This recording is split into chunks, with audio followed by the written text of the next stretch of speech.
देवी जगत जननी माँ जगदम्बा भवानी की जय। ज्ञानीपुर समय माता की जय। श्री बालाजी महाराज की जय। प्रधान पद के उम्मीदवार बड़े भैया अतुल पाड़े पुत्र पप्पू पाड़े जी उतरे हैं मैदान में आप सभी जनता जनार्दन के सम्मान में। तो याद रखिएगा प्रिय मित्रों, आने वाले प्रधानी के चुनाव में ग्राम सभा बैरीपुर रामनाथ से बड़े भाई अतुल पाड़े को ही अपना मतदान दें और अपने ग्राम सभा को विकास की तरफ ले जाएं, क्योंकि गरीबों का पूरा तभी अरमान होगा जब आपका अतुल पाड़े आपके गाँव का प्रधान होगा। किया वादा है मिलके निभाएंगे हम, अतुल भैया को विजयी बनाएंगे हम। किया वादा है मिलके निभाएंगे हम, अतुल भैया को विजयी बनाएंगे हम। पूरे गाँव से पढ़ा लिखा भैया हमें विद्वान चाहिए, अतुल पाड़े जैसा हमें प्रधान चाहिए। भाई बहनों से यही वरदान चाहिए, अतुल पाड़े जैसा हमें प्रधान चाहिए। और अतुल पाड़े जी कहते हैं कि जो कोई नहीं कर सकेगा ऐसा काम कर देंगे, पूरा हर गरीबों का अरमान कर देंगे। 5 साल क्या उम्र भर कोई नहीं भुला सकेगा, क्योंकि बन करके प्रधान आपके बैरीपुर रामनाथ गांव का रोशन नाम कर देंगे। आपके भाई, आपके बेटे, आपके चहेते, आपके दुलरवे, आपके दिलों पे राज करने वाले बड़े भैया अतुल पाड़े। अब न किसी के बहकावे में आना, खाओ कसम नहीं धोखा है खाना।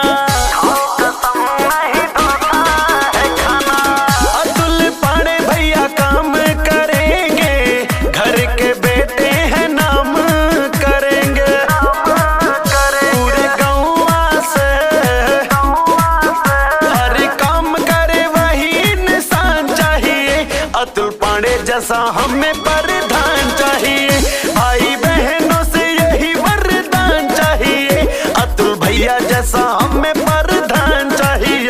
अतुल पाड़े जी का कहना है, सूरज चांद सितारे हमारे साथ में रहें, जनता की ताकत हमारे हाथ में रहे। अरे टूट के गिर जाए डालियों से वो पत्ते नहीं है हम, हवाओं से कह दो कि अपनी औकात में रहे। ये कहना है बड़े भाई अतुल पाड़े जी का। सुना है आज समंदर को बड़ा गुमान आया है, सुना है आज समंदर को बड़ा गुमान आया है। उधर ही ले चलो कश्ती जिधर तूफान आया है। और जिधर भी जाते हैं बड़े भैया अतुल पाड़े जी, सभी लोग कहते हैं हम सबका होने वाला प्रधान आया है। खोल के दिल सब वोट करेंगे, अतुल पाड़े का सपोर्ट करेंगे। अतुल पाड़े का सपोर्ट करेंगे। पप्पू पाड़े है सबका सहारा, बैरीपुर का है शेर हमारा। पूरे गाँव से की रक्षा करे ऐसा बलवान चाहिए, अतुल पाड़े भैया जैसा प्रधान चाहिए। भाई बहनों से हमें मतदान चाहिए, अतुल भैया जैसा हमें प्रधान चाहिए। सभी युवाओं के दिलों की धड़कन, सबके फोन उठाने वाले, सबको न्याय दिलाने वाले एकमात्र प्रधान पद के उम्मीदवार बड़े भैया अतुल पाड़े जी को आप अपने ग्राम सभा बैरीपुर रामनाथ से विजयी बनाएं और अपने ग्राम सभा को विकास की तरफ ले जाएं। अतुल पाड़े जी का कहना है कि जब मैं प्रधान बनूंगा तो मैं ही नहीं बल्कि आपके बैरीपुर रामनाथ गाँव का बच्चा बच्चा प्रधान होगा। सबकी सुनवाई होगी, सबका काम होगा। सरकार द्वारा चलाई गई सभी जन कल्याण योजनाओं का लाभ सीधे गरीबों तक पहुंचाएंगे आपके भाई अतुल पाड़े। अतुल भैया पे विश्वास करेंगे, जीत के भैया ना निराश करेंगे। जीत के भैया ना निराश करेंगे। पप्पू चाचा जी सबसे हैं कहते, जीत के भैया विकास करेंगे। पूरे गाँव से इस बार हमें नया कीर्तिमान चाहिए, अतुल पाड़े जैसा हमें प्रधान चाहिए।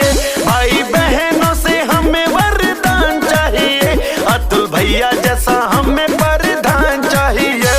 यह वादा है मिलके निभाएंगे हम, अतुल भैया को विजयी बनाएंगे हम। पूरे गाँव से